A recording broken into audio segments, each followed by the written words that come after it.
السلام علیکم ناظرین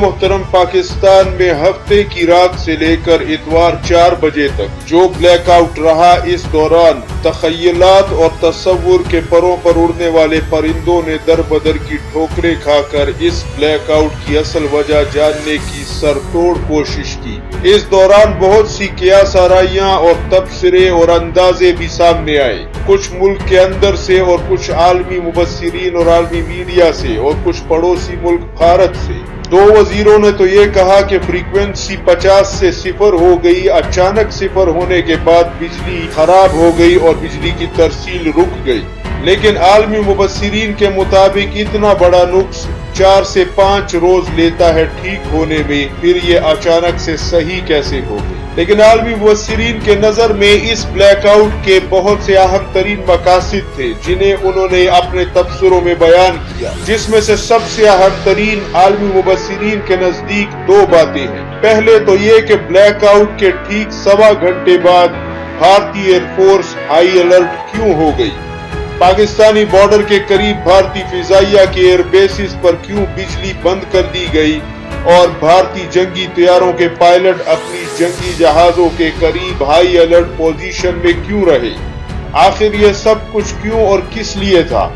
پاکستان میں تو آج سے 8-10 سال پہلے 5-7 گھنٹے کی لوڈ شیڈنگ اکثر رہا کرتی تھی، تب تو بھارتی ایئر فورس ہائی الرٹ نہیں ہوا کرتی تھی، لیکن آج کیوں؟ دوسری اہم بات یہ ہے کہ عالمی میڈیا نے پاکستان میں ہونے والی اس بلیک آؤٹ کو اتنی کوریج کیوں دی؟ حالانکہ پاکستان اور پاکستان کے پڑوسی ملکوں میں کئی گھنٹوں کی لوڈ شیڈنگ ایک عام سی بات ہے جو مختلف ادوار میں ہوتی رہی ہے اور آج سے پہلے بھی ہو چکی ہے۔ لہذا ناظرین محترم، پاکستان نے یہ بلیک آؤٹ کیا اور پاک فوج اس تاریکی میں کون سا مشن انجام دے رہی تھی یہ تو خدا ہی بہتر جانتا ہے، لیکن عالمی میڈیا نے پاکستان کے بلیک آؤٹ اور بھارتی ایئر فورس کے ہائی الرٹ پر ایک دلچسپ تبصرہ کیا ہے جو کہ سننے سے تعلق رکھتا ہے اور مجھے اس تبصرے میں دم بھی لگتا ہے۔ عالمی میڈیا نے یہ قیاس لگایا ہے کہ پاکستان آرمی یعنی پاک فوج خلائی سیٹلائٹوں کی نظروں سے بچتے ہوئے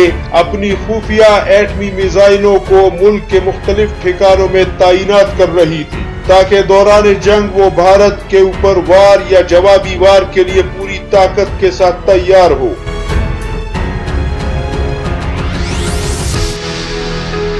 اور ایسا ہی ایک بلیک آؤٹ 28 مئی 1998 کے پاکستان کے ایٹمی دھماکوں سے چند دن پہلے بھی پاکستان نے کیا تھا، اور اس دعوے کے لیے عالمی میڈیا نے دلیل دی ہے کہ جس میں پاکستان نے ایٹمی ہتھیاروں کو رات کی تاریکی میں چاغی پہنچایا تھا، اور ایسا ہی بلیک آؤٹ شمالی کوریا نے بھی اپنے ایٹمی دھماکوں سے پہلے کیا تھا۔ لیکن بھارتی میڈیا نے 2 قدم آگے بڑھتے ہوئے یہ دعویٰ کیا ہے کہ پاکستانی فوج کے اس بلیک آؤٹ سے 2 مقاصد کا حصول مقصود تھا۔ پہلا یہ کہ یہ پاکستانی فضائی فوج کی ایک ایسی مشق تھی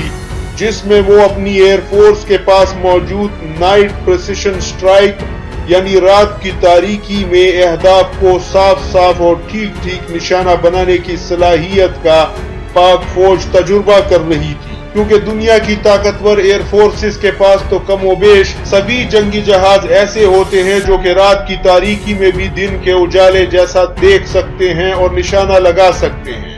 اور یہ 4تھی اور 5ویں جنریشن کے جہاز کہلاتے ہیں۔ لیکن چونکہ بھارت کے پاس 75% جہازوں میں رات کی تاریکی میں دیکھنے اور گائیڈڈ اور ان گائیڈڈ یہاں تک کہ BVR میزائل فائر کرنے کی صلاحیت نہیں ہے،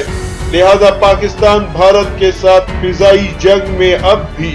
اس طریقہ جنگ کو اہمیت دیتا ہے، اور پاکستان اس کی مشق کر رہا تھا اور پاکستانی فوج اپنے اس جنگی ہنر کو آزما رہی تھی۔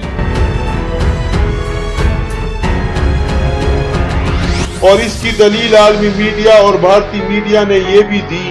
کہ جن 2 وزیروں نے بجلی کی خرابی کی خبر دی ہے ان کے مطابق خرابی کی وجہ یہ تھی کہ بجلی کی ترسیل کا فریکوینسی لیول